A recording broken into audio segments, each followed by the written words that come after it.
نحمده ونصلي على رسوله الكريم اما بعد فاعوذ بالله من الشيطان الرجيم بسم الله الرحمن الرحيم رب اشرح لي صدري ويسر لي امري واحلل عقدة من لساني يفقهوا قولي يا ايها الذين آمنوا قوا انفسكم واهليكم نارا وقودها الناس والحجارة عليها ملائكة غلاظ شداد لا يعصون الله ما أمرهم ويفعلون ما يؤمرون يا أيها الذين كفروا لا تعتذروا اليوم إنما تجزون ما كنتم تعملون يا أيها الذين آمنوا توبوا إلى الله توبة نصوحا عسى ربكم أن يكفر عنكم سيئاتكم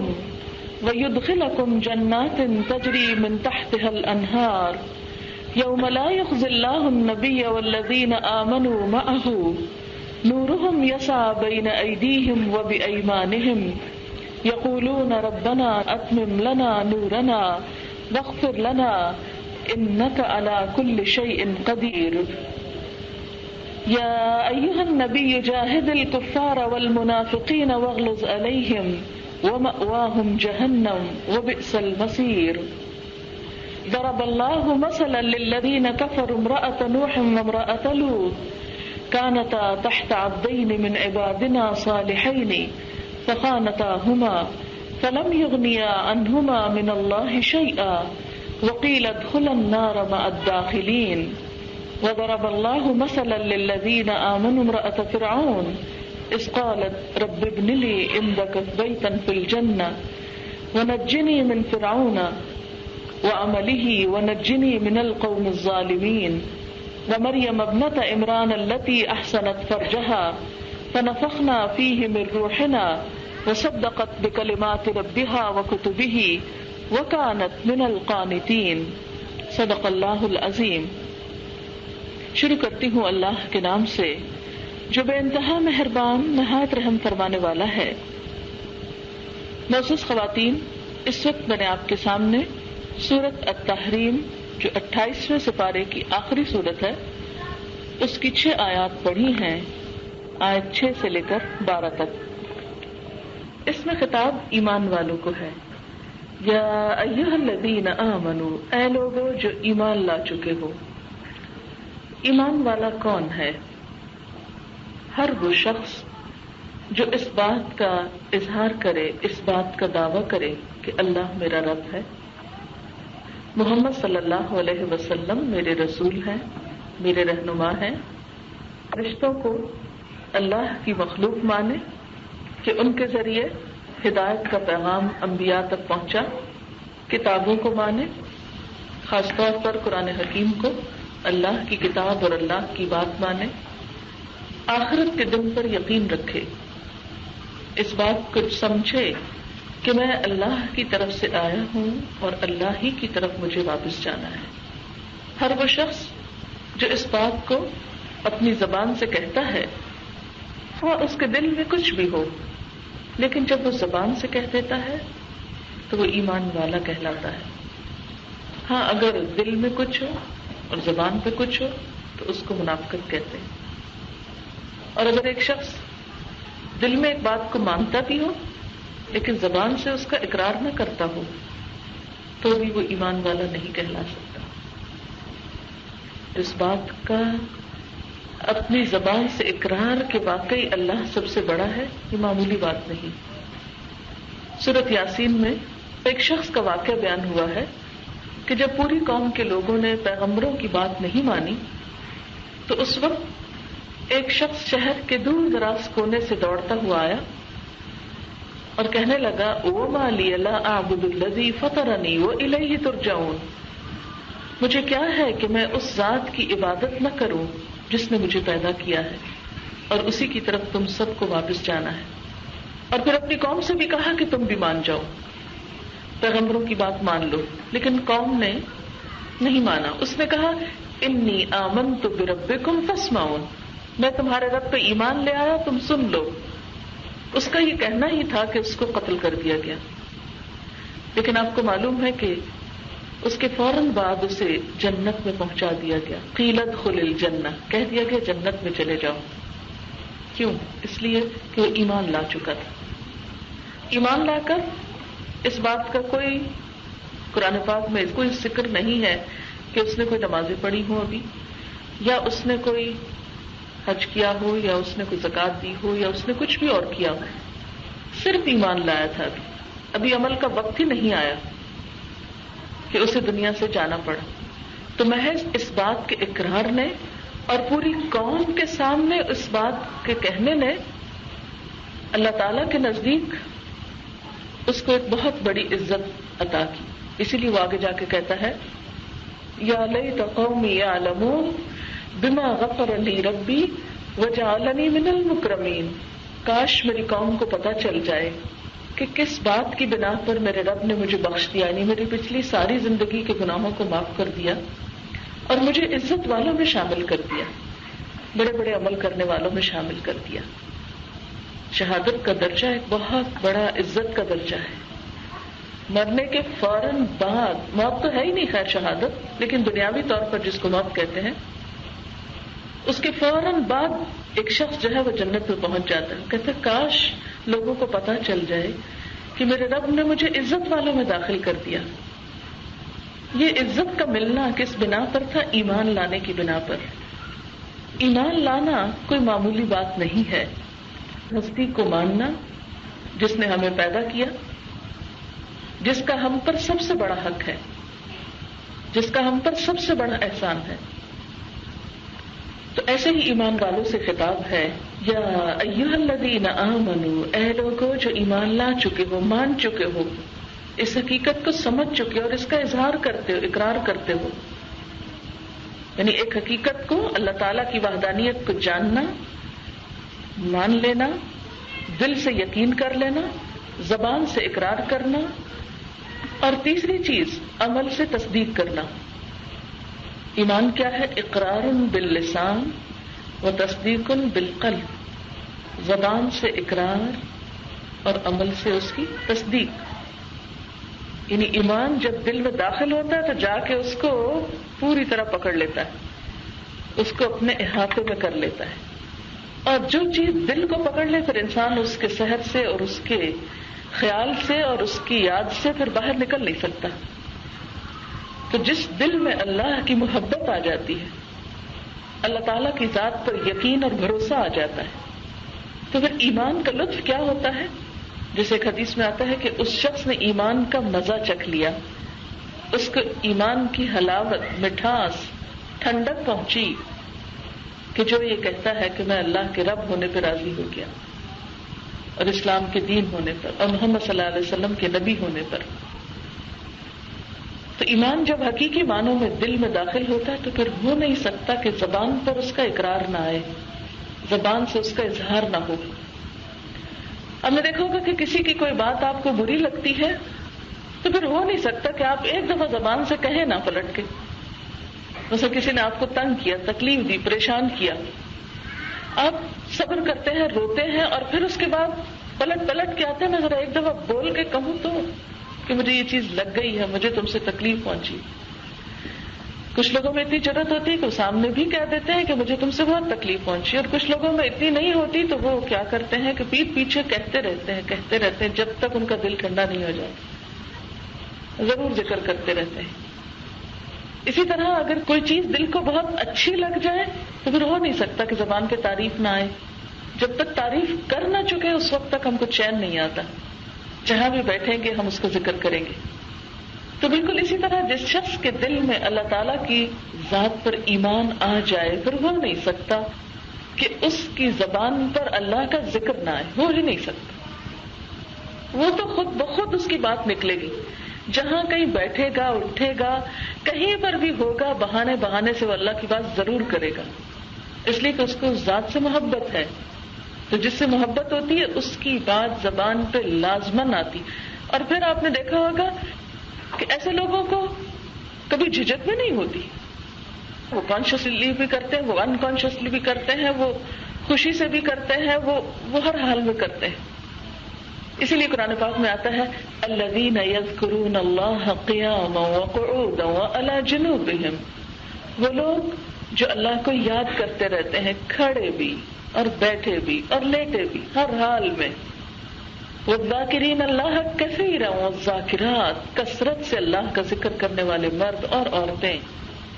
یعنی یہ صفت صرف مردوں کی نہیں بلکہ عورتوں کی بھی ہے، کیونکہ آگے میں انشاءاللہ جو سورت کے اختتام پہ آتا ہے ایمان والوں کے لیے جو مثال ہے حضرت آسیہ کی، فرعون کی بیوی کی، ان کا حال کیا تھا کہ جب ایمان دل میں آیا تو فرعون کے محلات اور فرعون کی جاگیروں اور شان و شوکت، کسی بھی چیز کی پرواہ نہ رہی، کیونکہ ایک اور چیز کی محبت دل میں سما گئی، چھا گئی. تو جب تک ہم دنیا کی محبت میں گرفتار ہوتے ہیں تو ہم بہانے ڈھونڈتے رہتے ہیں، کہتے ہیں یہ بڑا مشکل ہے، اس کا وقت نہیں، یہ ایسا ہے، یہ ویسا ہے. لیکن جب دین کی محبت آتی ہے تو پھر سب چیزیں پیچھے رہ جاتی، پھر کوئی بھی چیز عذر اور رکاوٹ بنتی ہی نہیں. پھر دوسری بات یہ کہ جب زبان پہ ذکر آنے لگتا ہے تو پھر ہو نہیں سکتا کہ عمل میں اس کی تصدیق نہ ہو. قدم ادھر ہی اٹھنے لگتے ہیں، جو چیز پسند ہوتی ہے ہاتھ بھی ادھر اٹھتے ہیں، قدم بھی ادھر اٹھتے ہیں، دھیان ادھر جاتا ہے اور انسان کی ساری کوششیں بغیر کسی بڑی اسٹرگل کے خود بخود ادھر مڑنے لگتی ہیں. تو آپ دیکھیں کہ جن لوگوں کے دل میں دنیا کی محبت ہوتی ہے وہ اس کے پیچھے بھاگ بھاگ کر نہیں تھکتے، اسے انجوائے کرتے ہیں. اور کچھ لوگوں کے اندر تو وہ محبت اتنی بڑی بھی ہوتی ہے کہ دنیا کے لیے بس صرف تھکے جاتے ہیں، جو کچھ وہ کماتے ہیں اسے استعمال کرنے کا بھی وقت نہیں پاتے، صرف مزید جمع کرنے کی حوث ہوتی. جیسے سورۃ العادیات میں اللہ تعالیٰ کہتے ہیں کہ وَإِنَّهُ لِحُبِّ الْخَيْرِ لَشَدِيدٌ، اور بے شک وہ مال کی محبت میں بڑا سخت ہے، بہت شدید ہے. تو جو شخص اللہ کی محبت میں شدید ہوتا ہے اس کی پھر ساری انرجیز اسی طرف لگنے لگتی، خود بخود پلٹ جاتی. پھر کسی کو کہنے کی ضرورت نہیں رہتی، کسی کو بار بار بتانے کی ضرورت نہیں رہتی، بھئی ادھر آؤ، ادھر پلٹو، یہ کرو، وہ کرو، نہیں، اس کو لگ گئی ہے. چاہے وہ ایک چھوٹی سی چنگاری جتنی کیوں نہ، آپ نے دیکھا ہوگا کہ چھوٹی سی چنگاری بھی کیا کرتی ہے، بڑی بڑی چیزوں کو چلا ڈالتی ہے اگر وہ بجھی نہیں تو. کبھی آپ نے دیکھا ہوگا کہ جنگلوں کو جب آگ لگتی ہے تو صرف ایک چھوٹی سی دیا سلائی کافی ہوتی ہے. میں نے دیکھا کہ ماچس کی ایک تیلی جس کو بولتے ہیں اس کی کیا طاقت ہوتی ہے پورے جنگل کے مقابلے میں. لیکن بسا اوقات اگر کوئی ایک سگریٹ سلگانے کے لیے اسے پی کے چھوڑ دے، پھینک دے، ایسے ہی ایک جنگل سوکھے میں پورا جنگل بھڑک اٹھتا ہے. تو جس دل میں ایمان کی حرارت زندہ ہوتی ہے وہ پھر انسان بذات خود کتنا بھی کمزور ہو، کتنا بھی چھوٹا ہو، اس سے کوئی فرق نہیں پڑتا کہ اس کی حیثیت کیا ہے، وہ کون ہے، کہاں ہے، وہ عورت ہے یا مرد ہے. حضرت مریم کی مثال اللہ تعالیٰ اس صورت میں دیتے ہیں. تو حضرت مریم بھی کیا تھی، ایک عورت تھی نا، جن کا نہ باپ تھا، نہ شوہر تھا، نہ کوئی بھائی تھا، لیکن اللہ تعالیٰ نے کتنی بڑی آزمائش ان پہ ڈالی اور سب نبھا گئی، سب قبول کر گئی. کانت من القانتین، فرما برداروں میں سے تھی. حضرت ام سلمہ کے بارے میں آتا ہے کہ جب وہ ایمان لائیں اور ہجرت کرنے لگی تو گود میں چھوٹا سا ایک بچہ تھا. شوہر بھی ایمان لے آئے. شوہر اور بیوی دونوں نے مل کر یہ سوچا کہ ہم ہجرت کرتے ہیں، بچے کو ساتھ لیا اور مکہ سے نکلنے لگے. کچھ ہی دور پہنچے تھے کہ حضرت ام سلمہ کے گھر والے پیچھے آ گئے اور کہا ابو سلمہ کو کہ تم تو جا سکتے ہو لیکن ہماری بیٹی نہیں جا سکتی، اور بچہ تم اپنا لے جانا چاہتے تو لے جاؤ. حضرت ام سلمہ 1 سال تک بچے اور شوہر سے جدا رہی اور مسلسل روتی رہی، لیکن ایک لمحے کے لیے بھی ایمان سے پلٹنے کا نہیں سوچا. یہ ہماری مثالیں ہیں. اسی طرح آپ دیکھیں کہ فرعون کے دربار میں جب جادوگر ایمان لائے کیا ہوا. فرعون نے کہا کہ میں تمہارے ہاتھ پاؤں کاٹ دوں گا، میں تم کو سولی چڑھا دوں گا. انہوں نے کہا پھر کیا، انما تقضی هذه الحیات الدنیا، تو بس اس دنیا کی زندگی کا فیصلہ کرے گا نا، اس سے کوئی فرق نہیں پڑتا. فقد ما انت قاض، کر لو جو کرنا، جو فیصلہ کرنا کر لو، اس سے زیادہ کیا ہوگا، زیادہ سے زیادہ موت آ جائے گی نا، تو کیا ہوا، ایمان بچا کے لے جائیں گے، یہی تو آگے کام آئے گا، آگے کی کرنسی تو صاف ہے. جب تک جیب میں پیسہ ہوتا تو انسان کہتا ہے اچھا اگر ایک چیز ٹوٹ گئی پھوٹ گئی چلی گئی تو کوئی نہیں، اور لے لیں گے، کوئی فرق نہیں پڑتا، کوئی خوف نہیں، کوئی غم نہیں. تو بالکل اسی طرح جس شخص کے اندر ایمان کی محبت ہوتی ہے وہ اپنا ایمان بچا لیتا ہے جب اور دنیا کی ہر چیز بھی قربان کرنی پڑے تو کر جاتا ہے. کہتا ہے تو کیا ہوا, سو واٹ, ایمان تو ہے نا, ایمان کے ساتھ دنیا سے چلے گئے تو کامیاب ہو گئے. جیسے ایک صحابی کو دشمنوں نے جب مارا تو کہتے فزت ورب الکعبہ, کعبہ کے رب کی قسم میں کامیاب ہو گیا, تم نے میری دنیا چھینی, رب نے مجھے آخرت دے دی جو کبھی نہیں کوئی چھین سکتا. بات یہ ہے کہ انسان جب سچے دل سے ایمان لے آتا ہے اور اللہ کی بات ماننے کے لیے تیار ہو جاتا ہے اور فیصلہ کر لیتا ہے, ایسے شخص سے شیطان بھی ڈرنے لگتا ہے. پھر لوگوں کے دل میں تو اس کا ڈر پیدا ہو ہی جاتا ہے, زندگی خود اس کو راستہ دیتی ہے. ایسے لوگوں سے کہا جا رہا ہے یا ایھا الذین آمنوا, اے لوگوں جو ایمان لائے ہو, کیا کرو, قوا انفسکم واہلیکم نارا, بچاؤ اپنے آپ کو اور اپنے گھر والوں کو آگ سے. خود کو بھی بچاؤ, گھر والوں کو بھی بچاؤ, یہ تمہاری ذمہ داری ہے. بسا اوقات ایسا بھی ہوتا ہے کہ کچھ لوگ ایمان کی بات تو کرتے ہیں لیکن اس کے بعد بس زبان سے چند کلمے بول کر پھر بھول جاتے ہیں کہ انہوں نے کچھ کہا تھا, کیونکہ اس طرح زبان سے بولے ہوتے ہیں نا, دل میں نہیں اترے ہوتے. جو عام طور پر ہم جیسے پیدائشی مسلمان ہوتے ہیں جنہوں نے سوچ سمجھ کر اسلام قبول نہیں کیا ہوتا, ان کو مفت میں سب کچھ مل چکا ہوتا ہے, ماں باپ سے مل گیا, احساس ہی نہیں, قدر ہی نہیں. بالکل ایسے نہیں جیسے ایک گھر انسان خود کمائی کر کے بناتا ہے تو اس گھر کی ایک قدر ہوتی ہے, اور ایک گھر وہ ہوتا ہے کہ جو ماں باپ سے ورثے میں مل جاتا ہے. عام طور پہ اس کو ڈھا کے ادھر ادھر کر کے بیچ کے اس کی وہ قدر نہیں ہوتی, اس سے وہ محبت نہیں ہوتی, اس کو ایک پرانی چیز سمجھ کے عام طور پہ خیر بات کہہ دیا جاتا ہے. تو بالکل اسی طرح جو ایمان ماں باپ سے مل جاتا ہے اس کو ہم ایک پرانی چیز سمجھ کے اور پرانے وقتوں کی کہانی سمجھ کے اور ایک گیا گزشتہ قصہ یہ سمجھ کے کہ یہ ماں باپ کی چیز ہے اور آج کی دنیا تو معلوم نہیں کہاں جا رہی ہے اور ہمیں تو کچھ اور کرنا ہے, تو عموماً اس چیز کی ناقدری کر کے اس کی طرف توجہ نہیں دی جاتی. لیکن تقاضا یہ ہے کہ تم یہ مت سمجھنا کہ مفت میں جو چیز تمہیں مل گئی بس تمہاری جنت بنانے کے لیے یہی کافی نہیں. صرف زبان کا اقرار کافی نہیں. ہاں, وہ جو زبان سے اقرار کر چکے ہو اب تمہیں کچھ اور بھی کرنا ہے. وہ کیا کرنا ہے, قوا انفسکم واہلیکم نارا, بچاؤ اپنے آپ کو اور اپنے بچوں کو آگ سے. ہم سمجھتے ہیں کہ ہم ایمان والے ہیں, کلمہ پڑھتے ہیں, لا الہ الا اللہ کہتے ہیں, اس لیے جنت میں لازمی چلے جائیں گے. اللہ تعالیٰ فرمائے ٹھیک ہے لیکن بچاؤ خود کو, ایفرٹ کرو, کوشش کرو, وہ کام کرو جس کی وجہ سے تم جنت کے مستحق بن جاؤ. پہلے تو اپنی ذات کا حق ہے, قوا انفسکم, اپنے آپ کی فکر کرو, کیونکہ جو شخص اپنی فکر خود نہیں کرتا اس کے لیے کوئی دوسرا کچھ نہیں کر سکتا. اگر میں خود کھانا نہیں کھاؤں گی تو کتنے دن کوئی مجھ کو کھلائے گا؟ بچہ تو نہیں ہوں, بچوں کو تو مائیں پیچھے پڑھ کے کھلا دیتی. لیکن جب کوئی شخص بڑا ہو کر اپنی صحت کا خود خیال نہیں کرتا کوئی دوسرا نہیں کرتا. زیادہ زیادہ کہیں دے گا نا, کرنا تو خود ہی ہوگا. ہم بچاتے ہیں اپنے آپ کو مختلف چیزوں سے, لیکن عموماً کس سے بچاتے ہیں؟ بیماریوں سے بچاتے ہیں, سردی سے بچاتے ہیں, گرمی سے بچاتے ہیں, خطرناک چیزوں بجلی سے بچاتے ہیں, مثلاً کوئی کیڑا مکوڑا کچھ اس طرح کی چیز نظر آ جائے اس سے بچاتے ہیں. ہر دنیا کے ایکسیڈنٹ سے خود کو بچانا چاہتے ہیں, لیکن یہاں اللہ تعالیٰ آخرت کے ایک بہت بڑے ایکسیڈنٹ سے بچانا چاہتے ہیں کہ کہیں ایکسیڈنٹلی تم وہاں نہ جا پہنچو.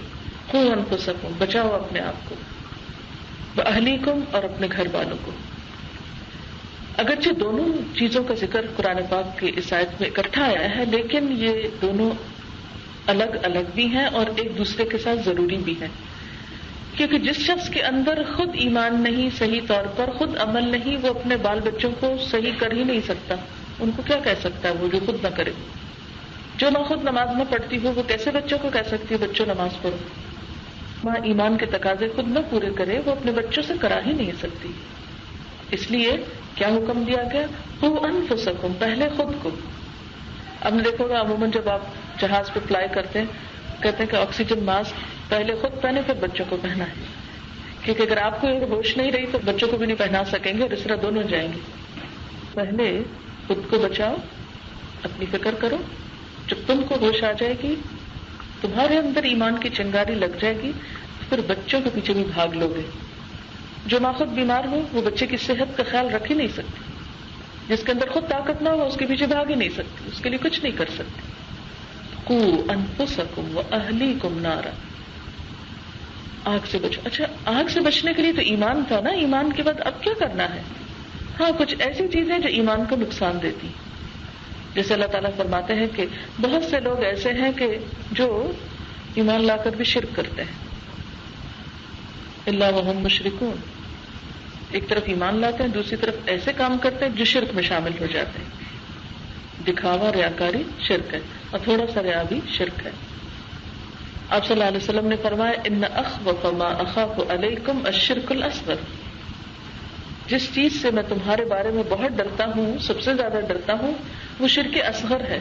قلنا وما الشرک الاصغر یا رسول اللہ, ہم نے پوچھا کہ شرک اصغر کیا ہے اللہ کے رسول صلی اللہ علیہ وسلم. آپ نے فرمایا من صلی یرائی فقد اشرک, جس نے دکھاوے کی نماز پڑھی اس نے شرک کیا. من صام یرائی فقد اشرک, جس نے دکھاوے کا روزہ رکھا شرک کیا. من تصدق یرائی فقد اشرک.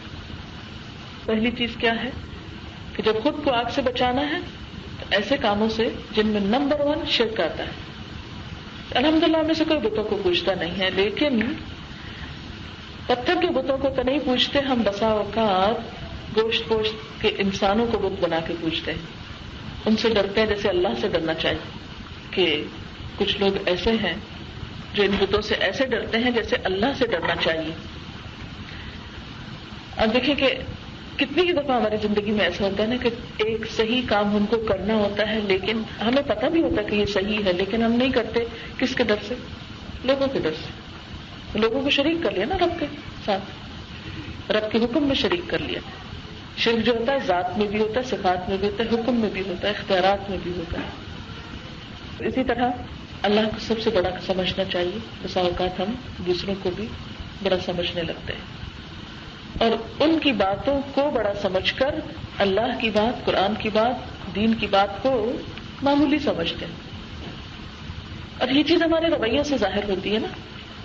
بعض اوقات کسی انسان کی سیئنگ کو ہم اتنی امپورٹنس دیتے ہیں کہ اس کے مقابلے میں اگر یہ کہا جائے کہ نہیں یہ بات درست نہیں ہے کیونکہ قرآن میں ایسا ہے, وہ کہتے ہیں اچھا قرآن میں تو کیا ہوا, 1400 سال پرانی کتاب ہے.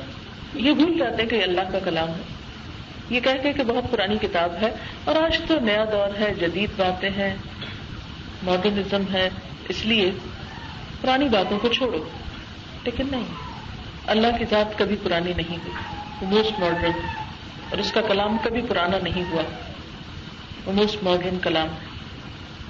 جتنے حقائق اور جتنی ریالٹی کو وہ جانتا ہے کائنات کی, اس میں ہم میں سے کوئی بھی نہیں جانتا. دنیا کے بڑے بڑے مفکر جنہوں نے سال ہر سال پڑھتے ہوئے زندگی گزاری اور مختلف چیزوں کے اوپر غور و فکر کرتے ہوئے جب وہ کچھ انسانیت کو دینے کے قابل ہوئے تو اس سے پہلے ان کی موت آ گئی. وہ کچھ زیادہ نہ دے سکے, آگے نہ پہنچا سکے. تو اس طرح ایک جنریشن کا وزڈم اور ان کی جو تحقیق ہے اور ان کا جو علم ہے اس میں سے بہت تھوڑا اگلی جنریشن کو گیا. کیونکہ ایک انسان جو کچھ سوچتا ہے, جو کچھ غور کرتا ہے, وہ سب کا سب زندگی میں پھر جب اس کے دینے کی باری آتی ہے تو بسا اوقات اس قابل نہیں ہوتا کہ سب کچھ دے ڈالے. تو وہ جو سال ہر سال کے تجربے کا نچوڑ ہوتا ہے اس کے ساتھ ہی دنیا سے رخصت ہو جاتا ہے. اور ویسے بھی ولا یحیطون بشیء من علمہ الا بما شاء, کہ اللہ کے علم میں سے کسی چیز کا احاطہ نہیں کر سکتے مگر جتنا اللہ تعالیٰ خود چاہتے ہیں. اللہ کے علم کے مقابلے میں انسان کا علم تو قطرے کے برابر نہیں, سمندر کے مقابلے میں. بہرحال پھر اسی طرح عبادات میں کوتاہی, یہ انسان کو خدا سے دور کرتی ہے. اللہ تعالیٰ فرماتے ہیں اقم الصلاۃ لذکری, نماز میری یاد کے لیے قائم کرو. جب ہم نہیں پڑھتے تو اللہ سے محبت اور اللہ پر ایمان اور وہ سب کچھ کہاں گیا. قرآن پاک میں آتا ہے قیامت کے دن لوگوں سے پوچھا جائے گا ما سلککم فی سقر, تمہیں جہنم میں کیا چیز لے گئی. قالوا لم نک من المصلین, وہ کہیں گے ہم نماز پڑھنے والوں میں سے نہ تھے. اور کیا قصور تھا, ولم نک نطعم المسکین, اور ہم مسکین کو کھانا نہیں کھلاتے تھے. اور کیا جرم تھا, وکنا نخوض مع الخائضین, اور ہم بحثیں کرنے والوں کے ساتھ مل کے بحثیں کیا کرتے تھے. جب دین کی باری آتی تھی تو محض بحث کرتے تھے, حجت بازی. تو قوا انفسکم, بچاؤ اپنے آپ کو, گویا اللہ کا حق پہچانو, ان اعمال سے پرہیز کرو کہ جس کے نتیجے میں اللہ کی ناراضگی آتی ہو. بیماری کے ڈر سے آپ غذائیں چھوڑ دیتے ہیں، لیکن اپنے رب کی ناراضگی کے ڈر سے بعض غلط کام نہیں چھوڑتے. کئی لوگ ایسے ہیں کہ جو اپنی پسندیدہ ترین چیزوں کو قربان کر دیتے ہیں جب ان کو کوئی بیماری آتی ہے، کیونکہ انہیں اپنی جان پیاری ہے اور اس جان کی حفاظت کے لیے وہ مثلا ایک شخص کو میٹھا بہت پسند ہو سکتا ہے، لیکن جب اسے یہ پتا چلتا ہے اب میٹھا نہیں کھا سکتا، اب میٹھا کھانا موت کو بلانا ہے، لہذا وہ کیا کرتا ہے؟ میٹھا چھوڑ دیتا ہے اپنے نفس کے اوپر جبر کر کے، کڑوا گھونٹ پی کر، کیونکہ مجھے زندگی پیاری، مجھے خود کو بچانا ہے. اگر ہمیں اتنا ہی یقین ہو جائے کہ کوئی گناہ مثلا جھوٹ، چغلی، غیبت، بے حیائی، فحاشی، اگر ہم کو یقین ہو جائے کہ یہ چیزیں ہماری آخرت کے لیے ہلاکت خیز ہیں، اور کتنا بھی دل چاہتا کڑوا گھونٹ پی کر ان سب چیزوں کو بھی خیر بات کہہ سکتے ہیں. کو انفسکم، اپنی جان بچاؤ. یہ اصل میں کو انفسکم نفس کی جمع ہے انفس، اپنی جان بچاؤ. اللہ کے عذاب میں گرفتار ہونے سے خود کو بچا لو، کیونکہ اگر اس کو بار بار ناراض کیا تو ایک دن پکڑ ہو جائے گی. وَأَهْلِيكُمْ، اور اپنے بال بچوں کو بھی فکر کرو. جب سورۃ یاسین کے اوپر بات ہوئی تھی اور اس کی یہ آیت کہ اِنَّا نَحْنُ نُحْيِي الْمَوْتَى وَنَكْتُبُ مَا قَدَّمُوا وَآثَارَهُمْ، کہ یقیناً ہم مردوں کو زندہ کرنے والے اور ہم لکھ رہے ہیں جو وہ آگے بھیج رہے ہیں اور جو اپنے پیچھے چھوڑ رہے ہیں، ان کی آثار، ان کی نشانیاں. تو ہماری اولاد، ہمارے گھر والے، ہمارے بال بچے، ہماری نسلیں دنیا میں ہمارے جانے کے بعد ہماری نشانیاں ہیں. قُوا أَنفُسَكُمْ وَأَهْلِيكُمْ نَارًا، اس اپنی نسل کو، اپنے بچوں کو آگ سے بچاؤ. تو اس میں سب سے اہم چیز کیا آتی ہے کہ ہم میں سے ہر ماں اور ہر باپ یہ سوچے، کیونکہ اہل ایمان جب کہا گیا تو ماں باپ دونوں شامل ہو جاتے، ہم میں سے ہر ایک یہ سوچے کہ وہ اپنے بچوں کے لیے کیا کر رہا ہے. اپنے لیے تو سوچنا ہی ہے کہ وَلْتَنْظُرْ نَفْسٌ مَا قَدَّمَتْ لِغَدٍ، ہر شخص کو دیکھنا چاہیے کہ وہ کل کے لیے کیا کر رہا ہے.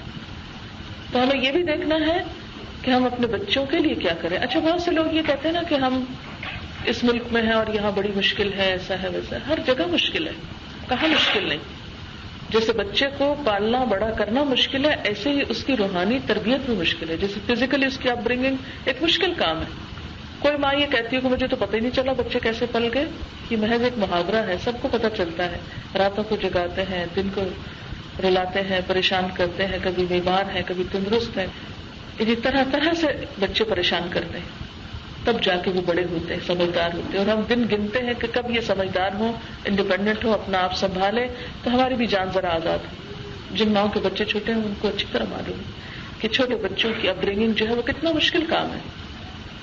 تو جس طرح ان کی فزیکل اپ برنگنگ مشکل ہے، ایسے ہی ان کی اسپرچل اپ برنگنگ بھی مشکل کام ہے. لیکن چونکہ جسم کے اوپر ہونے والی تکلیفیں تو ہمیں فوراً نظر آ جاتی ہیں. مثلا اگر ہم نے بچے کی کیئر نہیں کی، اس کو ٹھنڈ لگی، وہ بیمار ہو گیا، بخار ہو گیا، تو ہمیں نظر آتا ہے کہ اس سے اس کے ساتھ یہ ہو جائے گا، یا کوئی کھٹا کھا لیا تو اس کو زکام ہو جائے گا وغیرہ وغیرہ، گلا خراب ہو جائے گا. تو ہم فوراً اس کے ہاتھ سے کھٹا چھین لیتے ہیں. ہم تو گیلا ہو جائے تو فوراً چینج کر ڈالتے ہیں، اس کو سردی سے بچاتے ہیں. اگر چھوٹا بچہ آگ کی طرف بڑھ رہا تو کھینچ کے اسے پکڑ لیتے ہیں، اس کو بچاتے ہیں کہ کہیں یہ تکلیف نہ اس کو ہو. لیکن چونکہ روح نظر نہیں آتی، اس کی تکلیف بھی نظر نہیں آتی، اور کل کو ہونے والا آخرت کا عذاب بھی کسی کو نظر نہیں آتا، اس لیے ہمیں اس بات کی فکر کم ہوتی ہے کہ بچوں کو کیا دینا ہے، کون سی ڈوز چاہیے، کتنی چاہیے، کب چاہیے. اور ہر ماں جو ہے وہ ایک معلمہ بھی ہے، ایک مربیہ بھی ہے، ایک تربیت کرنے والی ہے. نبی صلی اللہ علیہ وسلم نے فرمایا کلکم راء وکلکم مسئول عن رعیتہ، تم میں سے ہر شخص نگران ہے اور ہر شخص سے اس کی رعایا کے بارے میں سوال کیا جائے گا، پوچھا جائے گا. فالمرأۃ، عورت، راعیۃ فی بیت زوجہا، اپنے شوہر کے گھر میں نگران ہے. یعنی عورت اپنے گھر میں نگران ہے، اسے واچ کرنا ہے کون کیا کہاں کیسے کر رہا ہے. ومسئولۃ عنہا، اور اس سے اس کے بارے میں پوچھا جانے والا ہے. اگر بچے ہوم ورک نہیں کرتے تو ہم کتنے پریشان ہو جاتے ہیں. اگر امتحان کی تیاری نہیں کرتے، پڑھتے نہیں، تو ہمیں کتنی غریز ہوتی ہے. لیکن اگر بچے نماز نہیں پڑھتے تو ہمیں کتنے کو ان کو فکر ہوتی ہے کہ آج ان کی عادت پختہ نہیں ہوئی تو کل ان کے ساتھ کیا ہوگا، یہ کیسے بھگتیں گے اس سارے عذاب کو. یہ تو ہم سبب بن رہے ہیں ان کو جہنم میں پھینکنے کا. دیکھتے کہ اللہ کے جتنے بھی نیک بندے تھے ان کا طریقہ کیا تھا. حضرت یعقوب علیہ السلام کے بارے میں قرآن پاک میں آتا ہے, پہلے سپارے میں آتا ہے, ام کنتم شہداء, کیا تم لوگ حاضر تھے, اذ حضر یعقوب الموت, جب یعقوب علیہ السلام کو موت آئی, اذ قال لبنیہ, جب انہوں نے اپنے بچوں سے کہا, ما تعبدون من بعدی, میرے بعد تم عبادت کس کی کرو گے. یعنی مرتے وقت انہوں نے یہ نہیں پوچھا کہ تم مال کا کیا کرو گے اور تم باقی اور کام کیسے کرو گے, کیونکہ جب ہمیں اپنے دنیا سے جانے کا فکر ہوتا ہے تو ہم فوراً سوچتے ہیں کہ اچھا ہم بل کس کے نام لکھیں اور کون سی چیز کس کے حوالے کریں, اور بچوں کو سب پتا ہونا چاہیے کہ فلاں چیز کہاں ہے, فلاں کہاں ہے, تاکہ ان کو کوئی پریشانی نہ ہو اور مال ضائع ہونے سے بچ جائے. لیکن یہ تو معمولی بات ہے, مال اگر ان کو نہیں بھی ملا تو وہ اللہ نے ان کو ہاتھ پاؤں دیے, وہ خود کما لے گی. لیکن ایک دفعہ آخرت میں چلے گئے اور وہاں پریشانی لاحق ہو گئی تو نہ ان کے ہاتھ پاؤں کام آئیں گے اور نہ پھر آپ آئیں گے اور نہ کوئی اور آئے گا. اس لیے حضرت اسماعیل علیہ السلام کے بارے میں آتا ہے, کیا نیا امر اہلہ بالصلاۃ والزکات, وہ اپنے گھر والوں کو نماز اور زکات کا حکم دیتے تھے. تو ہم میں سے ہر ایک سے پوچھا جانے والا ہے کہ اس نے اپنے بچوں کو کیا سکھایا, کس حال میں چھوڑا, کیونکہ مرنے کے بعد بچے انسان کے لیے نشانیاں بھی ہیں اور صدقہ جاریہ بھی ہیں. اگر اچھے کام کرتے ہیں تو جیسے دنیا میں آنکھیں ٹھنڈی ہوتی ہیں ایسے ہی آخرت میں بھی آنکھیں ٹھنڈی ہوگی. ایک حدیث پاک میں آتا ہے کہ برزخ میں بھی بچوں کی دعاؤں اور نیکیوں کی وجہ سے ماں باپ کے درجے بلند ہوتے ہیں. جب تم میں سے کسی کا درجہ برزخ میں بلند ہوتا ہے تو وہ پوچھتا ہے کہ یا رب یہ خوشی کہاں سے ملی, یہ کیوں ملی, تو اسے بتایا جاتا ہے تمہارے فلاں بچے کی فلاں نیکی کی وجہ سے درجہ اونچا کر دیا جاتا ہے. جنت کے جیسے 100 درجے ہیں ایسے برزخ میں بھی, برزخ کو آپ یوں ایکسپلین کر سکتے ہیں کہ ایک انتظار کی جگہ ہے. تو وہاں بھی ہر ایک اپنے اپنے اعمال کے مطابق اس جگہ پر انتظار میں ہے. تو بسا اوقات کیا کیا جاتا ہے کہ جیسے ایک اکانومی کلاس سے اسے اپ گریڈ کر کے فرسٹ کلاس میں لا کے بٹھا دیا جاتا ہے, تو پوچھتا ہے کہ یہ کیسے, میرا تو ٹکٹ وہی تھا جو تھا, تو یہ مجھے اپ گریڈ کیوں کیا جا رہا ہے. تو بتایا جاتا ہے یہ تمہارے بچوں کی نیکی کی وجہ سے. لیکن ہمارے پیچھے ہمارے بچے جتنا بھی مال کماتے ہیں اس سے ہمیں کچھ بھی فائدہ نہیں ہوتا, اور جتنے بھی بڑے عہدے پہ پہنچ جائے اس سے ہمیں کچھ فائدہ نہیں. تو دنیا میں کیسے کیسے بھی کارنامے کریں لیکن اگر اس کا آخرت میں کوئی حصہ نہیں تو کچھ فائدہ نہیں. اب بات یہ ہے کہ صرف اتنا کافی نہیں کہ ہم کسی وقت سوئے سوئے اٹھیں اور بچوں کو ڈانٹ ڈپٹ شروع کر دیں, تم لوگ بہت بدبخت ہو, نماز نہیں پڑھتے, کیا کرو گے. نہیں, یہ طریقہ نہیں. ماں جو ہے چلتی پھرتی معلم ہے, اٹھتی بیٹھتی, چھوٹی چھوٹی باتیں, چھوٹی چھوٹی چیزیں بچے کو سکھاتی. ماں کے اپنے پاس کچھ ہونا چاہیے. اگر ماں خود خالی ہے تو بچے کو کیا دے گی. اگر ماں خود بھوکی ہے, پیاسی ہے, تو بچے کو کیسے کھلا پلا سکتی. اب دیکھو جب مائیں انیمک ہوتی ہیں, جو بہت خود کمزور ہوتی ہے, بچے کو دودھ نہیں پلا سکتی, ان کے بچے محروم رہ جاتے ہیں دودھ سے. ڈاکٹر کہتے ہیں نہیں اس کی تو اپنی جان کا خطرہ ہے, یہ کیسے دودھ پلا سکتی ہے, تو دودھ بند کرا دیا گیا تھا. تو بالکل جیسے فزیکلی دودھ نہیں پلا سکتی ماں, کمزور ماں, اسی طرح اسپرچولی کمزور ایمان والی ماں اپنے بچوں کی صحیح تربیت نہیں کر سکتی. یہ ایک ریالٹی ہے, اس کو سوچنا چاہیے, کیونکہ ہماری اصل پہچان ہمارا دین ہے. ٹھیک ہے کلچر ہمارا ایک اسلامک کلچر ہے, وہ ساتھ چلے تو بہت اچھا ہے, لیکن ہماری پرائرٹی نمبر 1 جو ہے وہ ریلیجن ہے, اس کو بچانا ہے. کیونکہ اگر ہم کتنے بھی ایفرٹ کر لیں گے نا کہ ہمارا کلچر بچ جائے تو بچ جائے گا وہ, کیونکہ کچھ نہ کچھ تو پیچھے سے اثرات آئیں گے. اگر اصل چیز جس کو لازمی طور پر آپ کو بچانے کی فکر کرنا ہے اپنی اولادوں میں وہ ایمان ہے, کیونکہ اس کی آخرت میں پوچھ بہت ہے. وقودها الناس والحجارة علیہا ملائکۃ غلاظ شداد, اس آگ کے اوپر پھر سخت قسم کے فرشتے مقرر ہیں. غلاظ, غلاظ کا لفظ غلیظ سے, غلیظ کہتے ہیں سخت دل, سنگ دل, جن کو ذرا ترس نہیں آتا. شداد, شدید کی جمع ہے, کہ جو اتنے شدید یا سخت ہیں, اتنے سنگ دل ہیں کہ لوگوں کو آگ میں جلتا دیکھ کے, ان کی چیخیں دیکھ کے, ان کا رونا دیکھ کے وہ کبھی بھی ان پہ ترس نہیں کھائیں گے کہ آگ ٹھنڈی کر دیں یا کم کر دیں. نہیں, وَيَفْعَلُونَ مَا يُؤْمَرُونَ, جو حکم دیے جائیں گے وہی کریں گے. کبھی کسی آگ میں جلے ہوئے پیشنٹ کو دیکھنے کا اتفاق ہوا. ابھی آپ نے سنا ہوگا کہ کینبرا میں ایک شخص نے خود کو جلایا تھا، تو لوگ بیٹھ کے بات کر رہے تھے، تو مجھے بھی اتفاق کو سننے کا کہ وہ جلائے جانے کے بعد وہ شخص کچھ عرصے تک زندہ رہا. کہتے کہ ہر وقت 2 لوگ اس کے پاس کھڑے ہوتے تھے کیونکہ وہ زندہ تھا، اور ہر تھوڑی دیر کے بعد اس کے جو زخموں کے اندر اتنی زیادہ پیپ بن جاتی تھی کہ فوراً اس کو پھر سک کرنا پڑتا تھا. یعنی ان زخموں کے اندر مسلسل پیپ بن رہی تھی اور نکالی جا رہی تھی. اہل جہنم کو بھی جو کھانا ملے گا وہ پیپ کا ذکر آتا ہے نا قرآن پاک میں. پیپ کیا ہوگی؟ ان کے اپنے ہی جسموں کی وہ جلی ہوئی کی پیپ. ایسے سخت فرشتے ہوں گے، کسی پہ ترس نہ کھائیں گے اور کسی کے ساتھ نرمی نہیں برتیں گے، وہی کریں گے جو حکم دیے جائیں گے. اور پھر آپ دیکھیں کہ یہ بات ایمان والوں کو بتائی جا رہی ہے. ہم تو ہمیشہ سمجھتے ہیں نا آگ کافروں کے لیے، ہم تو کلمہ پڑھ چکے ہیں، ہمارے لیے کہاں سے. مت ڈراؤ ہمیں، یہ مولویوں کا کام ہے ڈرانا. یہ مولوی نہیں ڈرا رہے، یہ اللہ تعالیٰ خود خبردار کر رہے ہیں، اے ایمان والو بچ جاؤ اور بچا لو. پھر اس کے بعد فرمایا یا ایھا الذین کفروا، اے لوگوں جنہوں نے انکار کیا، لا تعتذروا اليوم، آج معذرتیں نہ کرو، ایکسکیوزز نہ کرو. انما تجزون ما کنتم تعملون، تم کو تو وہی بدلہ دیا جا رہا ہے جو تم عمل کرتے رہے، جو کر کے لائے ہو وہی تو دیا جا رہا ہے. اچھا آج اگر ہم اس بات پر غور کریں تو ہمارے اور نان مسلمس کے کن اعمال میں فرق ہے؟ آپ کہیں گے ہم قمیض شلوار پہنتے ہیں اور وہ جینز پہنتے ہیں، اسکرٹس پہنتے ہیں، پلاؤ کھاتے ہیں، وہ بوائلڈ رائس کھاتے ہیں. ہم یہ زبان بولتے ہیں، وہ دوسری زبان بولتے ہیں.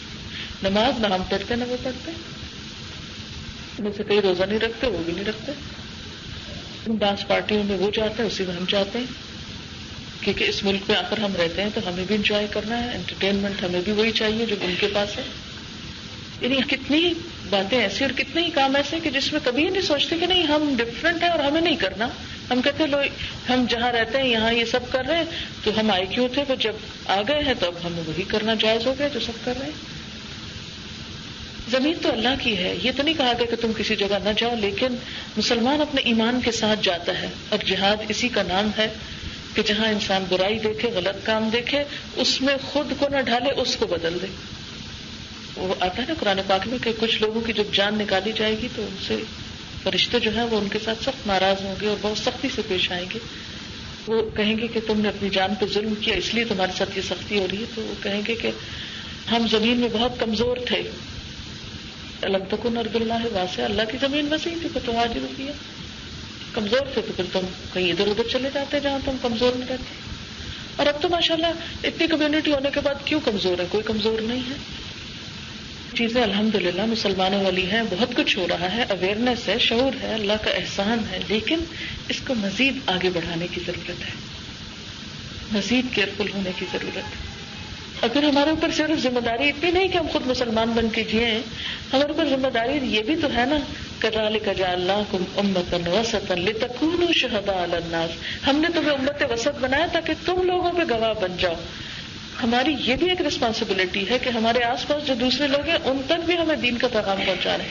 ٹھیک ہے ہمیں سے ہر انڈیویجول الگ الگ نہیں، لیکن سب کی اجتماعی کوشش جو ہے وہ اس کام میں کاؤنٹ ہوگی. مثلاً اس عمارت کو بنانے میں جتنی بھی برکس لگی ہوئی ہیں آپ دیکھ رہے ہیں کہ ان میں سے الگ الگ کوئی برک تو کچھ نہیں کر سکتی نا. تو جب یہ ساری برکس ایک ترتیب کے ساتھ لگی تو ایک پوری عمارت بن گئی اور اس عمارت میں آپ بیٹھے ہیں اور اس کا ایک فائدہ ہے. تو بالکل اسی طرح ہم میں سے انڈیویجولی ہر کوئی الگ الگ کچھ نہیں کر سکتا کہ مثلاً آپ میں سے ہر شخص اتنا عالم ہو، اتنا اسکالر ہو کہ وہ خود جا کے لوگوں کو مسلمان کرے. لیکن سب کو مل کر، جیسے ایک گاڑی ہوتی ہے نا، گاڑی کیسے چلتی؟ گاڑی میں پہیے بھی ہیں، اسٹیئرنگ بھی ہے، انجن بھی ہے اور اس کے اندر ڈیزل بھی ڈالا جاتا ہے. بہت سی چیزیں مل کر ایک گاڑی کو چلاتی ہیں. اب پہیا نہیں بننا ہر شخص کو انجن بھی نہیں بننا، ہر شخص کو اسٹیئرنگ بھی نہیں بننا، ہر شخص کو ڈرائیور بھی نہیں ہونا.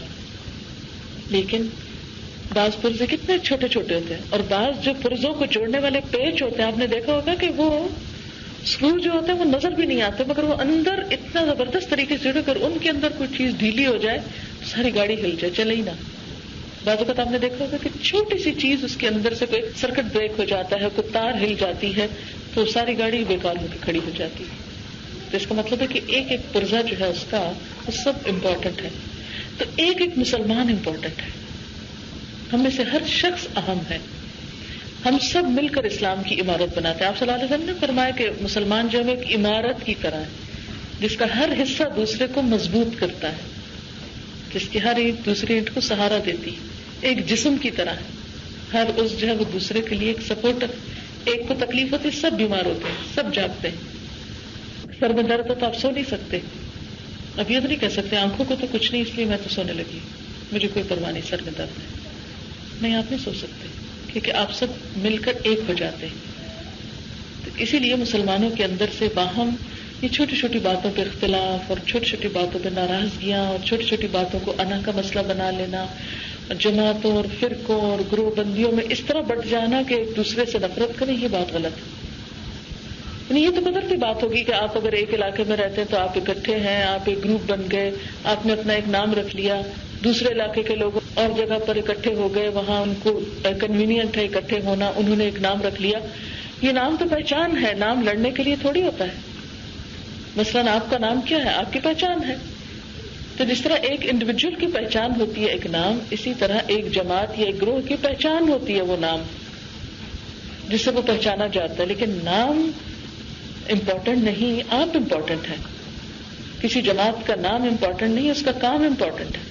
تو اصل توجہ کام پر رہنی چاہیے. تو مثلاً جیسے ہم مسلمانوں کے اندر بہت سی جماعتیں ہیں, جیسے کوئی تبلیغی جماعت ہے اور کوئی جماعت اسلامی ہو سکتی یا کوئی اور جماعت ہو سکتی وغیرہ وغیرہ, ہر ایک اپنی جگہ بہت اچھا کام کر رہا ہے. جب تک ہم کام کریں گے نا تو سب اچھے ہیں, لیکن جب کام چھوڑ کے ایک دوسرے کے ساتھ لڑنا شروع ہو جائے گا اور ایک دوسرے کو ڈیگریڈ کرنے لگے اور ایک دوسرے کا مذاق اڑائیں گے اور ایک دوسرے کو برا بھلا کہیں گے, تو آپ دیکھیں کہ دین ہی کا نقصان ہے. یہ اس ذمہ داری کو پورا کرنا بھی ضروری ہے. ہر مسلمان دوسرے کو سپورٹ کرنے والا ہو, اس کی خامی کے اوپر پردہ ڈالنے والا. کوئی بات نہیں, اگر اس میں یہ کمزوری ہے تو کوئی نہیں, اسے چھوڑو, باقی دیکھو کیا کر رہا ہے وہ. مثلاً کوئی شخص دین کے لیے کوئی کوشش کرتا ہے, ہمت کرتا ہے, محنت کرتا ہے, تو بسا اوقات کیا ہوتا ہے دوسرے لوگ کہتے ہیں لو اب یہ بھی اٹھ کے درس دینا شروع ہو گئے, اب یہ بھی نیکی کے ٹھیکیدار بن گئے اور اس طرح کی مذاق اڑانا شروع کر دیا. نہیں, آپ کا شکر ہے کہ کوئی بتانے والا ہے اور ہم سب مل کے سیکھ سکتے ہیں اور ہم سب کو مل کے کوشش کرنی چاہیے. اور بجائے اس کے کہ اس کی کمزوریوں کو اچھالا جائے, اس کی جو بھلائیاں ہیں, اس کی جو خیر کی چیزیں ہیں, اس کو ہائی لائٹ کیا جائے کہ دیکھو اس کا فائدہ کتنا ہے, اور دوسری چیزوں کو چھوڑو, جانے دو ان کو. اور اس طرح ایک دوسرے کی اصلاح اور ایک دوسرے کی بھلائی اور فلاح کے ساتھ آگے بڑھتے بڑھتے آپ دوسرے لوگوں کے لیے ایک خوبصورت مثال بنے گے. لیکن افسوس ہوتا ہے نا یہ بات سن کے کہ ایک دین کے نام پر اکٹھا ہونے والے آپس میں لڑے اور ان کے لڑائی کے مقدمے غیر مسلموں کی عدالت میں ہوں. ہم خدا کو کیا جواب دیں گے جا کے؟ اکثر یہ بات سننے میں آتی ہے. تو یہ چیز ہمارے دین کے لیے, ہمارے ایمان کے لیے, ہماری آخرت کے لیے, ہماری آئندہ نسلوں کے لیے نقصان دہ ہے. ہمیں اس سے بچنا ہے. تو انما تجزون ما کنتم تعملون, تم کو بدلہ دیا جا رہا ہے جو تم عمل کر کے آئے ہو. پھر اس کے بعد فرمایا یا ایھا الذین آمنوا توبوا الی اللہ توبۃ نصوحا, اے ایمان والو اللہ سے توبہ کرو, سچی توبہ, خالص توبہ. اچھا, خالص توبہ کا کیا مطلب ہے کہ اوپر اوپر سے نہیں, اچھا توبہ توبہ نہیں, سچی توبہ. اللہ تعالیٰ میں چھوڑ دوں گا یہ کام, میں نہیں کروں گا, میرے پچھلی گناہ کو معاف کر دے. کیونکہ توبہ اسی چیز کا نام ہے نا, پچھلے گناہ پہ ندامت اور آئندہ سے نہ کرنے کا وعدہ. اور اس شرط پر, ان دو کنڈیشنز کے ساتھ اللہ تعالیٰ اس گناہ کو نام اعمال سے ہٹا دیتے ہیں.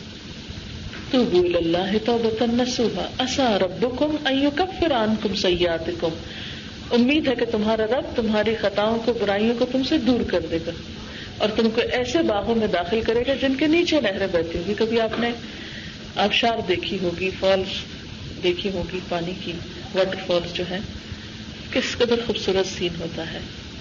فرمایا جنت میں بھی اسی طرح اوپر سے نیچے کو نہریں بہ رہی ہوں گی, خوبصورت پانی کے نظارے ہوں گے. یعنی جنت کی ڈسکرپشن بہت خوبصورت جگہ جگہ پر بیان ہوئی ہے. پھر فرمایا یوم لا یخزی اللہ, اس دن اللہ رسوا نہ کرے گا اللہ کے رسول صلی اللہ علیہ وسلم کو اور ایمان والوں کو. ان کا نور ان کے آگے آگے اور ان کی دائیں جانب دوڑ رہا ہوگا. یہ نور ان کا ہر طرف کیوں پھیل رہا ہوگا؟ یہ کس چیز کا نور ہے؟ نیکیوں کا نور، ایمان کا نور، جو دنیا میں بھی انسان کے ساتھ آ جاتا ہے.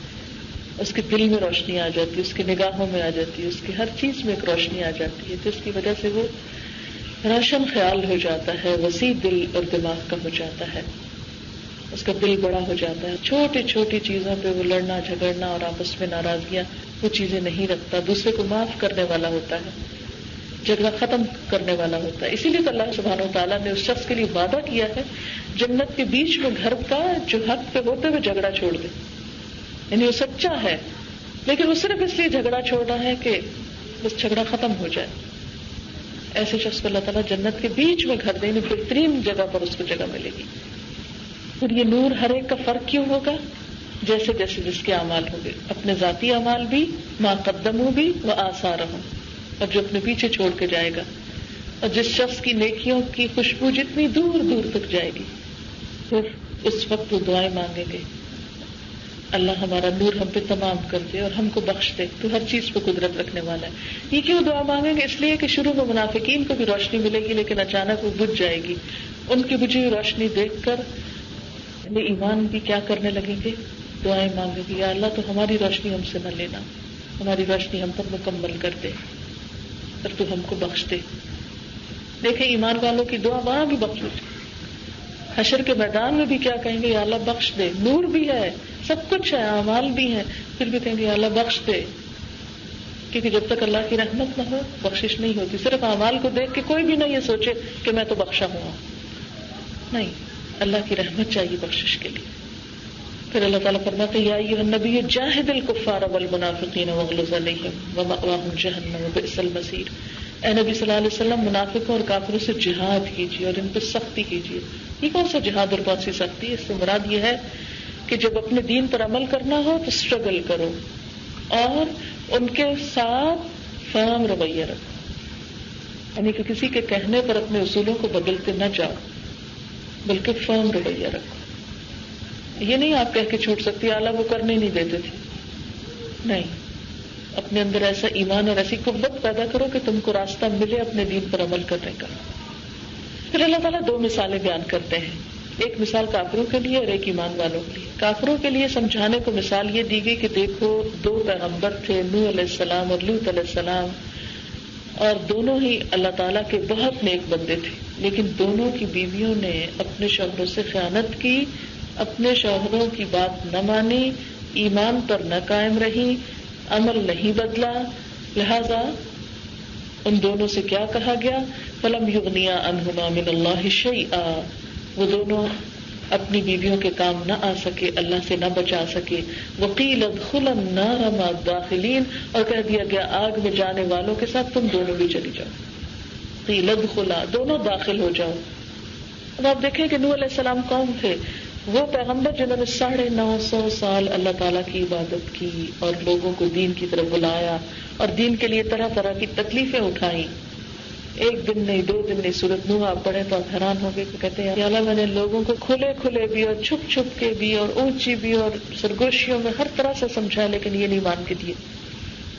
جب عذاب آیا، طوفان آیا تو وہ اپنے بیٹے کو بھی نہیں بچا سکے، بیوی کو بھی نہیں بچا سکے. یاد رکھیں پیغمبروں کی بیویاں کافر نہیں ہوتی، فرق یہ تھا کہ جو تعلیم تھی نوح علیہ السلام کی اس پر وہ عمل نہیں کرتی تھی، لہذا وہ ان کے کام نہ آ سکے. اور لوط علیہ السلام کی بیوی بھی جب اللہ تعالیٰ نے حکم دیا کہ اے لوط تمہاری قوم پہ عذاب آنے والا ہے تم اپنے گھر والوں کو لے کے نکل چلو اور یاد رکھو کوئی پیچھے پلٹ کر نہیں دیکھے. تو جب لوط علیہ السلام اپنی قوم کے ساتھ جا رہے تھے یکایک پیچھے زلزلہ آیا، لوط علیہ السلام کی بیوی نے پیچھے پلٹ کے دیکھ لیا، ایک پتھر آیا اور وہ بھی وہیں رہ گئی. قرآن پاک میں آتا ہے کانت من الغابرین، وہ پیچھے رہنے والوں میں سے تھی.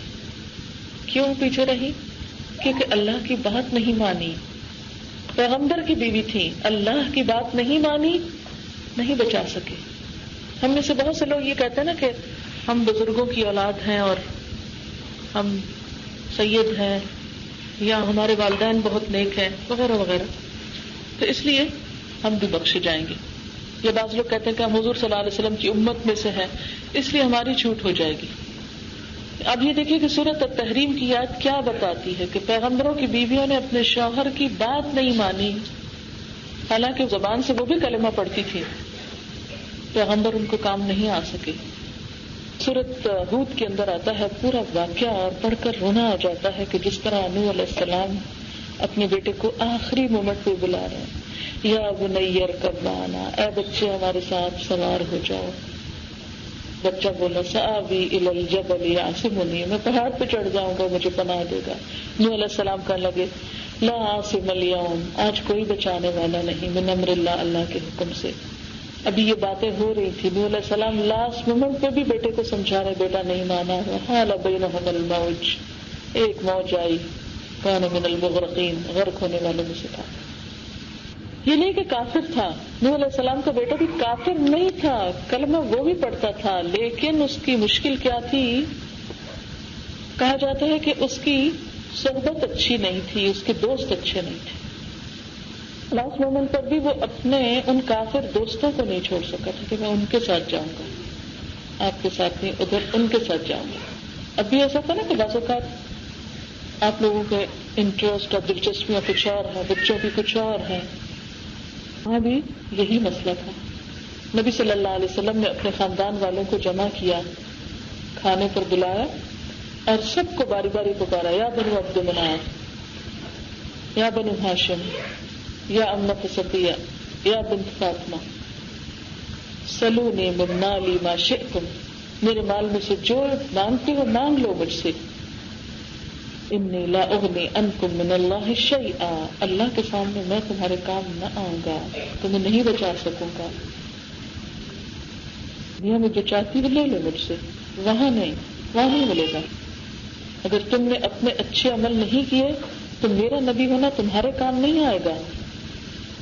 کسی شخص کو محض عزت اس لیے ملنا ہوتی کہ وہ ایک نبی کی اولاد ہے، چاہے عمل کچھ بھی کرے. تو پھر نوح علیہ السلام کے بیٹے کے ساتھ ایسا نہیں ہوتا، ان کی بیوی کے ساتھ ایسا نہیں ہوتا، لوط علیہ السلام کی بیوی کے ساتھ ایسا نہیں ہوتا. اسی لیے اللہ تعالیٰ ہمیں کہہ رہے نا، یا ایھا الذین آمنوا قوا انفسکم واہلیکم نارا، اے ایمان والو بچاؤ اپنے آپ کو بچوں کو آگ سے. اور پھر اسی وجہ سے آگے جا کے مثال سے بات سمجھا رہے ہیں کہ دیکھو وہاں پر وہ ایمان لائے تھے لیکن ایمان لا کر خود کو آگ سے نہیں بچایا. انہوں نے بھی یہ سمجھا کہ ہم پیغمبر کی بیوی ہیں اس لیے ہم بچ جائیں گے، لیکن نہیں بچا سکے. اور یہ یاد رکھیے کہ یہ بات میں اپنے پاس سے نہیں کر رہی، یہ قرآن کی آیتیں آپ گھر جا کے کھول کے پڑھ لیجیے، سورۃ التحریم کی آخری 6 آیتیں. کیونکہ بہت سے لوگوں کو یہ بات یقین ہی نہیں آتی، کہتے یہ کیا، یہ تو بالکل ہی نئی بات کر رہی ہیں، ہم تو بچپن سے سنتے آ رہے ہیں جنت میں جانے کے لیے کلمہ پڑھنا کافی تو ہے، جیسے وہ اس شخص نے سورۃ یاسین میں پڑھا. لیکن آپ کو پتا ہے کہ اس نے کلمہ کیسے پڑھا؟ پوری قوم کی مخالفت کر کے، سب مخالف ہیں، ہوا ایک پوری اس طرف کو چلی ہوئی اور وہ کہتا ہے انی آمنت بربکم فاسمعوا. ہم میں سے ایسا ایمان کسی کے پاس ہے؟ پوری قوم کچھ اور کہتی ہے اور ہم کو نہیں، اللہ کا یہ حکم ہے اور ہم ایسا ہی کریں گے. ہمارا جو روایتی ایمان ہے اس کو زندہ کرنے کی ضرورت ہے. جیسے اقبال کہتے ہیں نا، دل مردہ دل نہیں اسے زندہ کر دوبارہ، اس کے اندر حرارت ڈالنے کی ضرورت ہے. چنگاری بجھی ہوئی ہے، اس کو جگاؤ. پھر اللہ تعالیٰ ایک اور مثال بیان کرتے ہیں، وَضَرَبَ اللَّهُ مَثَلًا لِّلَّذِينَ آمَنُوا امرأة فرعون. ایمان والوں کے لیے اللہ تعالیٰ فرعون کی بیوی کی مثال دیتے ہیں، حضرت آسیہ کی. اذ قالت، جب وہ کہنے لگی، ربی، اے میرے رب، ابن لی عندک بیتا فی الجنہ، میرے لیے اپنے پاس جنت میں گھر بنا دے. مجھے یہ دنیا کے محلات نہیں چاہیے، میرے لیے اپنے پاس جنت میں گھر بنا دی. یہ جو اپنے پاس کا لفظ ہے نا، صرف یہ بھی تو کہہ سکتی تھی اعلیٰ مجھے جنت میں داخل کرنا. ہم نے کبھی ایسی دعا مانگی؟ ہمیں تو آتی نہیں ایسی دعا مانگنی. وہ کیوں کہا اندک، اللہ تیرے پاس، کیونکہ اللہ کا قرب چاہیے تھا نا، اللہ تعالیٰ کے قریب ہونا چاہتی تھی کیونکہ اللہ کی محبت تھی نا. رب ابن لی عندک بیتا فی الجنہ، کیونکہ قدرت کی بات ہے، جس سے انسان کو محبت ہوتی ہے انسان کہتا ہے میں اس کے پاس بیٹھوں، اس کے پاس رہوں. بعض اوقات ایسا ہوتا ہے کہ آپ کی دوستی ہوتی کسی کے ساتھ، آپ اپنا ایک علاقے سے گھر بیچ کے دوسرے میں چلے جاتے ہیں کہ پاس رہیں گے، ساتھ رہیں گے، اکٹھے رہیں گے. تو وہ کہتی ہیں اللہ مجھے اپنے پاس جنت میں گھر دے دے. وَنَجِّنِي مِن فِرْعَوْنَ، مجھے فرعون سے نجات دے. وہ عملی اس کے عمل سے. کہا جاتا ہے کہ فرعون جو تھا وہ اتنا ظالم تھا کہ جو کوئی ایمان لاتا تھا اس کے ہاتھوں میں میخیں ٹھکوا دیتا تھا. اسی لیے کہتی ہیں اللہ مجھے اس کے عمل سے نجات دے. نجنی من القوم الظالمین، یا اللہ مجھے ظالم قوم کے عمل سے نجات دے، تو ساری قوم اس چیز سے انکار کرنے والی ہے۔ قرآن پاک میں تھا نا فاستخف قومه فاطاعوه، اس نے اپنی قوم کو ہلکا پایا اور قوم نے فرعون کی اطاعت کی۔ حضرت آسیہ کہتی ہیں اللہ مجھے ظالم قوم سے نجات دے۔ پوری قوم، جیسے سورۃ یاسین والا شخص ہے، بالکل ایسے ہی حضرت آسیہ پوری قوم کا مقابلہ کرتے ہوئے ایک کمزور جان، عورت جان، اپنے ایمان کا اقرار کر کے اظہار کر دیتی میں ایمان لا رہی، سب کی مخالفت لے کے کہ میں یہ اللہ کا حکم کرنے والی، کر لو جو کرنا ہے۔ اور یہ حقیقت ہے کہ عورت جس چیز پر ڈٹ جائے، جس چیز پر اس کا ایمان پختہ ہو جائے، اسے کوئی نہیں ہلا سکتا۔ لہٰذا یہ کہنا کہ ہم مارتے ہیں، ہم بڑی کمزور ہیں، ہم نے آخر گھروں میں رہنا ہے، یہ ہے وہ ہے، بہت سی باتیں، اصل کمزوری اپنے اندر ہے۔ جس دن اندر سچائی اٹھ گئی نا، اس دن ہر چیز اس کی لپیٹ میں آ جائے گی، پھر اس پہ کوئی غالب نہیں آ سکتا۔ جاء الحق وزهق الباطل، جب حق آتا ہے باطل کو جانا ہی ہوتا ہے۔ جس دن حق آ گیا نا، ہمارے دل کے اندر آ گیا، ہم نے خود اپنی نیتوں سے فیصلہ کر لیا کہ ہم نے اللہ کا حکم ماننا، چاہے کوئی بھی ہو، پھر مشکل نہیں رہتی۔ اور آخری آیت ومریم ابنۃ عمران، اور عمران کی بیٹی مریم، التی احسنت فرجہا، جس نے اپنے شرمگاہ کی حفاظت کی۔ مریم جو تھی کنواری تھی، ابھی شادی کا موقع ہی نہیں آیا تھا، عبادت گزار تھی۔ وہاں ایک لڑکی کی صفت بیان کی جا رہی ہے کہ وہ شادی سے پہلے کسی مرد سے کوئی فزیکل ریلیشن شپ نہ رکھے۔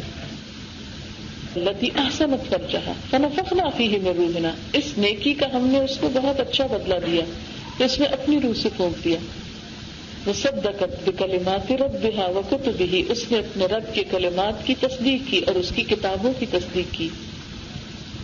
ایک اور خوبی، اب یہ دیکھیں کہ ان کے پڑھے لکھے ہونے کی دلیل ہے، رب کی کتابوں اور کلمات کی تصدیق اور ویریفیکیشن، اس کو ماننا، اس پر ایمان لانا، اس کو سچا کہنا، وہ وہی کر سکتا نا جس کو پتا ہے کہ کتابوں میں کیا لکھا ہے۔ تو اس سے کیا پتا چلتا ہے کہ مسلمان عورت پڑھی لکھی ہوتی ہے، اپنے دین سے بے خبر اور لا علم اور جاہل نہیں ہوتی۔ اور مسلمان بیٹیوں کے لیے ضروری کیا ہے؟ صدقت بکلمات ربہا وکتبہ۔ قرآن میں ایک عورت کا نام لے کر اس کی خوبی بیان کی جا رہی، اس کی صفت بیان کی جا رہی ہے، اس کی کوالیفیکیشن بتائی جا رہی، صدقت بکلمات ربہا وکتبہ۔ اچھا، ازواج مطہرات کے بارے میں بھی آیت آتی ہے نا، وَاذْكُرْنَ مَا يُتْلَى فِي بُيُوتِكُنَّ مِنْ آيَاتِ اللَّهِ وَالْحِكْمَةِ، ذکر کرو اپنے گھروں میں جو کچھ پڑھا جاتا ہے اللہ کی کتاب اور حکمت میں سے۔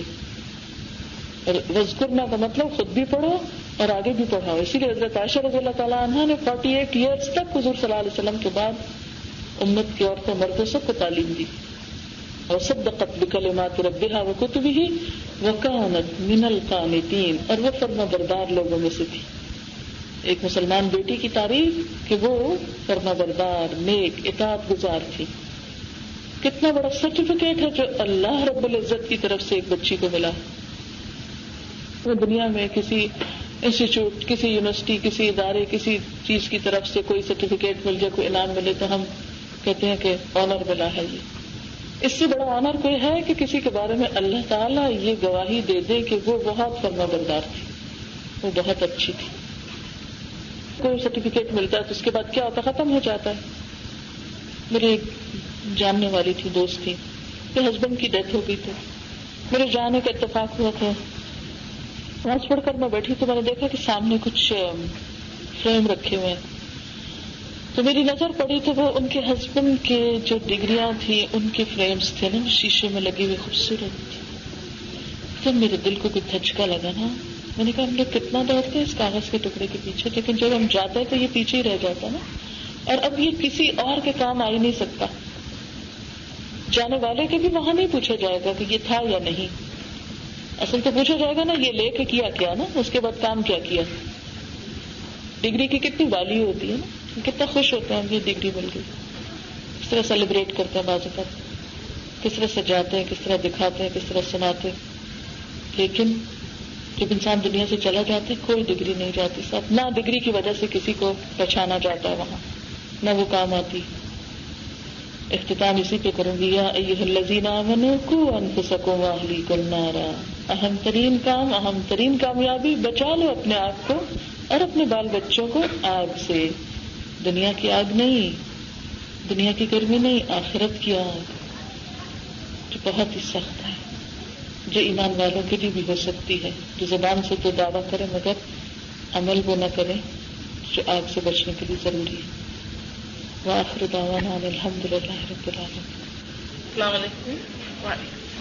یہ ہم سب کی خوش قسمتی ہے کہ ڈاکٹر فرج کے درس قرآن اور مختلف ٹاپکس اور مسائل کے حل سے مستفید ہونے کا موقع ملا، اور انہوں نے اپنی بے انتہا مصروفیت کے باوجود امہ کی دعوت سے دورہ آسٹریلیا قبول کیا. اسٹوری تو بہت لمبی ہے، کئی صبر آزما لمحات اور سفر کی تکالیف کو نظر انداز کرتے ہوئے ہمارے درمیان تشریف لائیں. گو کہ ان کا سفر ابھی جاری ہے اور یہی جانتی ہیں کہ ابھی اگلے سفر میں انہیں کیا فیس کرنا ہے، یہ خود بتا سکتی ہیں. اور امید ہے کہ انہیں آسٹریلیا ضرور پسند آیا ہوگا، ورنہ اس سے پہلے آسٹریلیا کی جو امیج ان کے سامنے تھی وہ یہی فون پہ پوچھ رہی تھی کہ یہ آسٹریلیا کیسا ملک ہے اور کیسے لوگ ہیں. بہرحال وہ تجربہ ان کا ہے، ہمارا تجربہ مختلف ہے ان سے. اور اس دفعہ دورہ جو تھا وہ صرف میلبرن، سڈنی اور کیمبرا تک محدود رہا. وہ کہ کئی فون پرتھ سے آتے رہے اور ایڈیلیڈ، برسبن سے لوگوں کو یعنی کافی امید تھی کہ شاید مگر وقت کی کمی کی باعث یہ اور کہیں نہ جا سکی. لیکن انشاءاللہ اگر آپ سب کا تعاون رہا ہمارے ساتھ اور آپ سب ان کے ساتھ رہے تو اگلے ٹرپ میں نہ صرف ان تمام شہروں کو بلکہ تسمانیہ کو بھی شامل کر دیا جائے گا. دورے کی کامیابی میں آپ تمام حاضرین و سامعین، آپ سب کی شرکت اور تعاون شامل رہا ہے، اور اللہ تعالیٰ آپ سب کو اس کی جزا دے اور ایسی اور توفیق عطا کرے کہ ہم سب ایسی محفلوں میں اور شرکت کر سکیں. اور یہی ہماری دعا ہے. جو کچھ اس دوران ہم نے سنا اور سیکھا اس کو برقرار رکھنے کے لیے ایک طریقہ یہ بھی ہو سکتا ہے کہ پابندی سے قرآن کریم کا ترجمہ، بلکہ انہی کے کیسٹس اویلیبل ہیں جو کہ تعلیم القرآن اور فہم القرآن کے نام سے ہیں، اور کچھ لوگوں کے پاس ہیں اور جن کے پاس نہیں ہے وہ آرڈر دے سکتے ہیں. ماں ضرور کوشش کرے گی کہ ان تک ان تمام ترجمہ، تفسیر اور ہر چیز اس میں جو شامل ہے وہ آ جائے، اور تفسیر کو سنیں اور اس کو سمجھنے کی کوشش کریں. کیونکہ ہم ابھی صرف جاگ رہے ہیں اور ہمیں صرف یہ معلوم ہوا ہے کہ ابھی چیز اویلیبل ہے. تو اس سلسلے میں یہ کہنا چاہوں گی کہ اما سینٹر میں کلاسز کا آغاز ہے اور باقاعدہ خط و کتابت کے کورس بھی اویلیبل ہے. کیسٹ کے ساتھ ساتھ آپ بیٹھیے، پڑھیے، آپس میں ڈسکس کیجیے، بقول ان کے کہ آپ دو بھی شامل ہو کے کلاس شروع کر سکتے. میں پھر اما کے تمام آرگنائزرز اور آپ سب ممبران کی جانب سے آپ کا شکریہ ادا کرتی ہوں کہ آپ یہاں آئیں. اور اگر ہم لوگوں سے کوئی کوتاہی ہوئی، یقیناً ہوئی ہے، اور کہیں نہ کہیں آپ کو کوئی چیز ایسی بھی نظر آئی ہوگی جو نہیں ہو سکی، اس کا آئندہ خیال رکھیں گے. اور امید ہے کہ آپ آئندہ بھی اسی طرح آسٹریلیا تشریف لاتی رہیں گی اور کچھ ہم لوگوں کو فائدہ. میرے خیال ہے میں جواب میں مجھے بھی کچھ کہنا ہے. میں تہ دل سے امہ کی اور آپ سب کی شکر گزار ہوں کہ آپ نے نیکی کے اس کام کا موقع فراہم کیا. ہر کام اللہ کے اذن سے ہوتا ہے، لیکن جس انسان کو توفیق مل جائے کسی خیر کے کام میں حصہ ڈالنے کی، وہ خوش قسمتی کی بات ہے. اور میں سمجھتی ہوں کہ اس میں میری بھی خوش قسمتی ہے کہ مجھے اللہ تعالیٰ نے یہاں آنے کی توفیق بخشی اور یہ موقع فراہم کیا. اور میں نے واقعی اپنے اس ٹرپ کو بہت انجوائے کیا. میں نے چھوٹے چھوٹے نوٹس بھی لیے ہیں. ابھی میرے اسٹوڈنٹس وہاں منتظر ہیں کہ میں جا کے ان کو کہانی ساری سناؤں. ایک سیشن ہوتا ہے ہمارا جب واپس پلٹنے پر، تو سب کو یہ اشتیاق ہوتا ہے کہ وہاں مسلمان کیسے رہتے ہیں، ان کی کیا مشکلات ہیں، کیا مسئلے ہیں، کیا کرتے ہیں، ان کا کیا شوق ہے، وغیرہ وغیرہ. ظاہر ہے کہ مسلمان جیسے ایک جسم کی طرح ہے نا، کہ اگر ایک حصے میں کچھ ہے تو دوسرے کو بھی اس سے ایک کنسرن ہوتا ہے. تو میں بھی اس چیز کو انجوائے کروں گی جا کے آپ لوگوں کو یاد کر کے سب میں. اور ہو سکتا ہے میری کسی کیسٹ میں آپ اس کو سن بھی لیں پھر کہ کیا کہا گیا. بہرحال اللہ تعالیٰ سے دعا ہے کہ اللہ تعالیٰ ہماری ان کوششوں کو قبول کرے اور اخلاص کے ساتھ مزید کوششوں کی توفیق عطا کرے. اور آپ دعا کیجیے کہ سب سفر جو ہے وہ خیریت کے ساتھ ہوں، اور اللہ کرے کہ دین کا جو کام ہر مسلمان کی ذمہ داری ہے، لیکن جب اللہ تعالیٰ کسی کو توفیق دے تو پھر قبولیت والے کام کی توفیق دے. وہ کام ہم سے لے جس سے وہ راضی ہو جائے اور واقعی لوگوں کی بھلائی اور فائدے کا. اور میری طرف سے آپ کو کوئی بات، کوئی لفظ چھوٹا سا بھی ایسا کوئی دل آزاری کا سبب بنا کہ میں سچے دل سے معذرت ہوں.